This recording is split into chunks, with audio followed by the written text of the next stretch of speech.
എല്ലാവർക്കും നമസ്കാരം. ഞാനിപ്പോൾ നല്ല ഫ്രഷ് ഗ്രീൻ പീസ് കിട്ടിയിട്ടുണ്ട്. അതിനെക്കൊണ്ട് കുറുമി ഉണ്ടാക്കാൻ പോവുക. ഇപ്പോൾ ഫസ്റ്റ് അരയ്ക്കാൻ പോവുകയാണ്. എന്തൊക്കെയാണെന്ന് വെച്ചാൽ ഒരു 1.5 ഉള്ളി, ഒരു 6-7 ചെറിയ ഉള്ളി, 3-4 വെളുത്തുള്ളി, ഒരു കഷ്ണം ഇഞ്ചി, 4 പച്ചമുളക്, അതുമാതിരി ചെറുത്ത് പച്ചമുളക് അതും ഇട്ടിട്ട് അരച്ച് കൊണ്ടുവരാം. കൈ വെച്ച് എണ്ണ ഒഴിച്ചു. എന്നിട്ട് നമ്മൾ ഇതിപ്പോൾ ഇത്ര പട്ട, കരയാമ്പൂ, ഏലക്ക, ജാതിക്കയുടെ ചെറിയ പീസുകൾ ഒക്കെ എല്ലാം കൂടിയിട്ട് ഇട്ടു. എന്നിട്ട് ഒരു ചെറിയ ഉള്ളി ഇട്ടു. അതാവട്ടെ ഉള്ളി. അപ്പം നമ്മൾ അരയ്ക്കേണ്ടത് അരച്ചു കൊണ്ടുവന്നു. ഓക്കെ.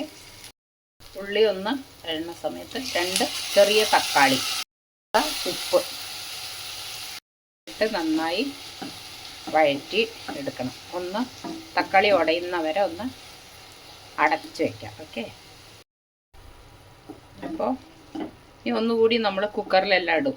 അപ്പോൾ നല്ലോണം വേവും. പീസും ഉരുളക്കിഴങ്ങ് 2 ഉരുളക്കിഴങ്ങ് ഇട്ടിട്ടുണ്ട്. വേവണമല്ലോ, അത് കുക്കറിലിടും. ഓക്കെ. ഇനി നമ്മൾ അരച്ചത് ചേർക്കുക. എന്നിട്ട് നല്ലോണം വഴറ്റണം. പീസും ഉരുളക്കിഴങ്ങും നമ്മൾ കുക്കറിൽ ഇട്ട് വെച്ചിട്ടുണ്ട്. ഇനി ആ വിതക്കിയിട്ടുണ്ടല്ലോ അരപ്പും ഇതൊക്കെ കൂടിയിട്ട് ഇതിലേക്ക് ആഡ് ചെയ്യാം. ഓക്കെ. വിതക്കിയത് ഇപ്പോൾ ഇതിലേക്ക് പച്ചക്കറിയുടെ കൂടെ ആഡ് ചെയ്തു. നന്നായി ഇളക്കുക.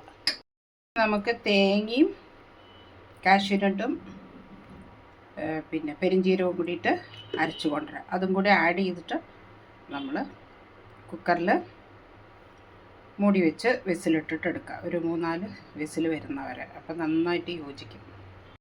കറിവേപ്പില ഇട്ടു, വെച്ചതും ചേർത്തു.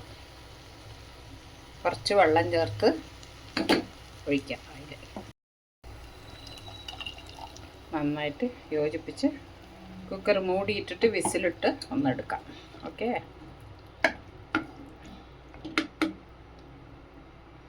ഇനി അടച്ച് വയ്ക്കാം. ഒരു 3-4 വിസിൽ വന്നിട്ട് എടുക്കാം.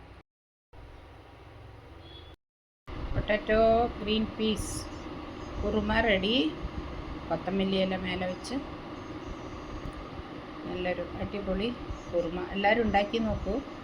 സബ്സ്ക്രൈബ് ചെയ്യൂ, ലൈക്ക് ചെയ്യൂ, ഷെയർ ചെയ്യൂ. Thank you so much.